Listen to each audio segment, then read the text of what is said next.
आज के टाइम में mechanical engineering, electronics engineering, computer science, ठीक है, स्ट्रक्चरल इंजीनियरिंग, नैनो टेक्नोलॉजी, ये कर लो, बीकॉम कर लो, एमकॉम कर लो, एमबीए कर लो। आर्ट्स में बेटा बीए ज्योग्राफी के साथ भी कर सकते हो, मैथमेटिक्स के साथ भी कर सकते हो, सोशियोलॉजी के साथ भी कर सकते हो, खत्म। फिर बेटा बैंक के पेपर दे देना, सिलेक्ट हो गए तो बैंक में लग जाना। मैंने आपको 2032 बताया। हाँ, कुछ चीजें आप एल्गोरिदम बनाओ। What is algorithm? पराठा बनता है, उसकी एल्गोरिदम क्या? आटा, कनक पिस के आटा, फिर उसके बाद आटा गूंदा जाता है, फिर उसके बाद उसमें स्टफ किया जाता है, फिर उसके बाद वो बेक किया जाता है, फिर बनता है। दैट इज, वो डिफरेंट स्टेप्स को हम एल्गोरिदम बोलते हैं। समझ आया? अब sir the session will go up to 1 o'clock I think, है ना स्टूडेंट्स? मैं करियर काउंसलिंग के ऊपर आपको 3.25 घंटे 20 मिनट्स ब्रेक के माइनस कर दो तो 3 आवर्स पूरी की पूरी धुरंधर दिखा दी, और 1% भी रिपीट चीज नहीं हुई। अब बोरियत तो नहीं लगी आपको? मुझे आप लोगों ने फीडबैक देना है, जो भी वॉलंटरली आएगा खुद चल के। लेकिन मैंने आपको एक बात बताई थी कि जो हमारा माइंड सेट है 2032 में, वो ये होना चाहिए, बोलो, हम जॉब ढूंढेंगे नहीं, हम जॉब देंगे। We will not search for a job, rather we will generate employment. हर बच्चा जो 100 जॉब्स, 50 जॉब्स भी जनरेट करे, देखो आज 18,000 जॉब्स तो यहीं बन जाएंगी। House it? नौकरी ना कीजिए, घास खोद लीजिए, खुद का बनाए अपना एम्पायर, और आप बना सकते हो। स्टार्टअप का मतलब ये नहीं होता कि हमने करोड़ रुपए छापने हैं, वो तो बन ही जाएंगे। किसी प्रॉब्लम का सॉल्यूशन देना होता है। देखो अपने आसपास किस प्रॉब्लम का सॉल्यूशन तुम दे सकते हो? कचरा, जिसको देख के लोग मुस्कुराते, कचरा। अब देखो इथेनॉल बन रहा है ना गन्ने से, तो कितना प्रॉफिट है। 1,60,000 करोड़ डॉलर हमने सेव किए एक मंथ में। 1,60 करोड़ डॉलर्स, बिग मनी। और आपको एक इंटरेस्टिंग बात बताएं, Russia is going to do trade with India, not in dollars but in rupees. ये बहुत बड़ी अचीवमेंट है इंडियन डिप्लोमैट की, कि रशिया से जो हमारी बिजनेस डील होगी वो डॉलर्स में नहीं होगी, किस में होगी? रुपीज में होगी। बांग्लादेश में एक न्यूक्लियर प्लांट लगा रहा है रशिया, जिसकी 90% फंडिंग रशिया कर रहा है, तो बांग्लादेश को उसका कॉस्ट किस में देना होगा? इंडियन रुपीज में। अपने देश के लिए ताली तो बजा सकते हो। ये देश किसका है? भगत सिंह का है, राजगुरु है, सुखदेव है, लाला लाजपत राय है, ओके, अब्दुल हमीद है। आपका कॉन्सेप्ट ही बदल गया, आपका म्यूजिक सेंस ही बदल गया। आपका म्यूजिक सेंस क्या है? वो जट लेके आया था और निकलो करो बाहर, बड़े बड़े हथियार असी कर देंगे आर पार। ये साडा कल्चर नहीं है। डू यू नो, मैं माइक पे बोल रहा हूं, मेरे माइक पे बोलने का राज क्या है आज आपको बताऊं? रेडी?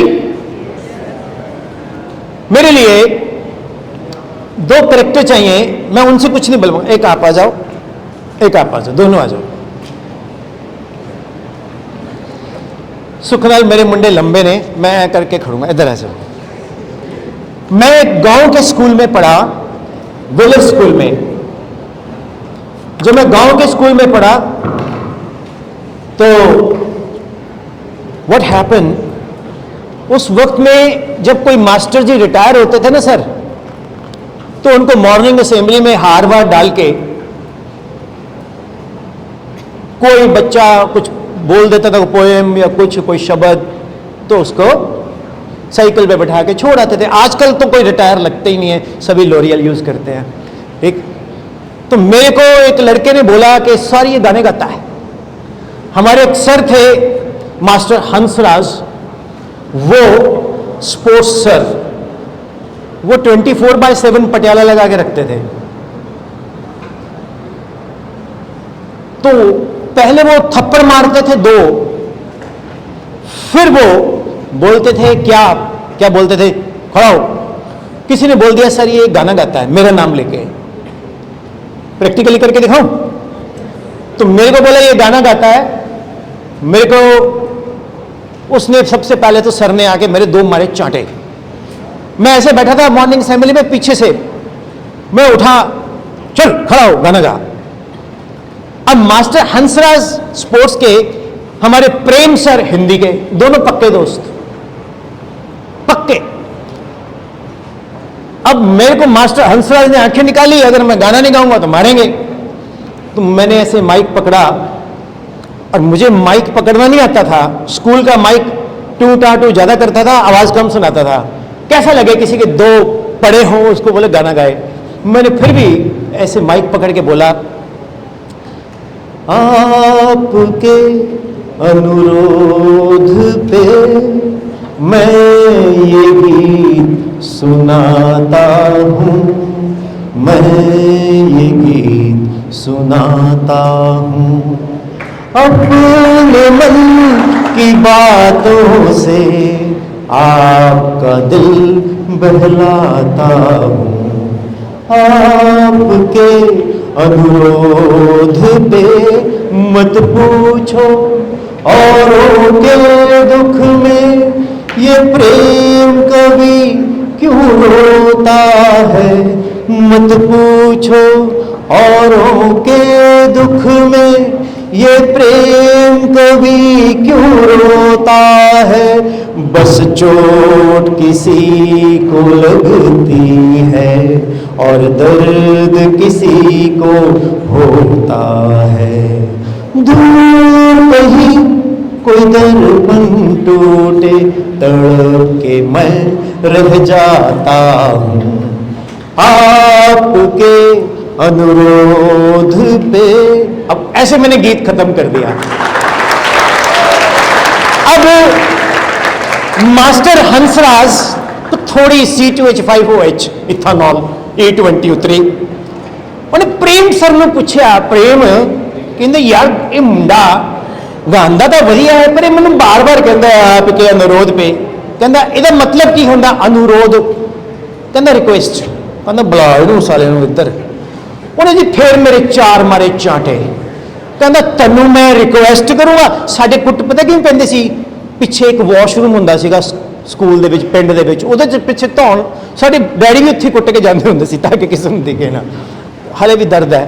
ਤੇ ਮੇਰੇ ਜੀ ਫੇਰ ਧਰਤੇ 4। ਇੰਨੇ ਚ ਪ੍ਰੇਮ ਸਰ ਦੀ ਵੀ ਥੋੜੀ ਉੱਤਰ ਗਈ। ਕਹਿੰਦਾ ਦਰਾਓ ਤੂੰ ਕੀ ਬੋਲ ਰਿਹਾ ਹੈ, ਪ੍ਰੇਮ ਕभी रोता है। मतलब 4 2 6 2 10 ਪੈ ਗਏ ਜੀ ਮੇਰੇ। मैं कहा मास्टर जी गलती हो गई। कहना गलती होगी सुधार, एक और सुना। ਹੁਣ मास्टर हंसराज नहीं तो फिर मारूंगा मैं। कहते 7 दिन भगवान के क्या मंगल क्या पीर, जिस दिन सोए देर तक भूखा रहे फकीर। सूरज ठेकेदार सा सबको बांटे काम, नदिया सींचे खेत को तोता कुतरे आम। मंदिर में है मूर्ति मीरा के संग शाम, जिसकी जितनी चाकरी उसके उतने दाम। जैसी संगत साधिए वैसा होगा रूप, जैसे आम के पेड़ से मिलकर मीठी हो गई धूप। मतलब सर तो C2H5OH इथाइल अल्कोहल के फ्यूम्स आए तो मैं क्या, लोग कहते हैं मैं शराबी हूँ, तूने भी शायद यही सोच लिया। नाल दे नाल 4 चांटे होर मारे। कहना तू फिर मेरे ते गाया। मैं कहा master ji, master Hansraj sir please मैंने जान दो, हुण मैं लास्ट गाऊंगा, आप जान देना। कहना हाँ बस मेरे ते ना होवे। मैं माइक पकड़ के, हुण देखो घबराया हुआ बंदा की बोलता है। मैं क्या, ओ हंसनी मेरी हंसनी कहाँ उड़ चली, मेरे अरमानों के पंख लगा के कहाँ रे उड़ चली ओ हंसनी। अब आगे देखो, आजा तेरी राह में भटक रहा रे तेरा हंसा। अब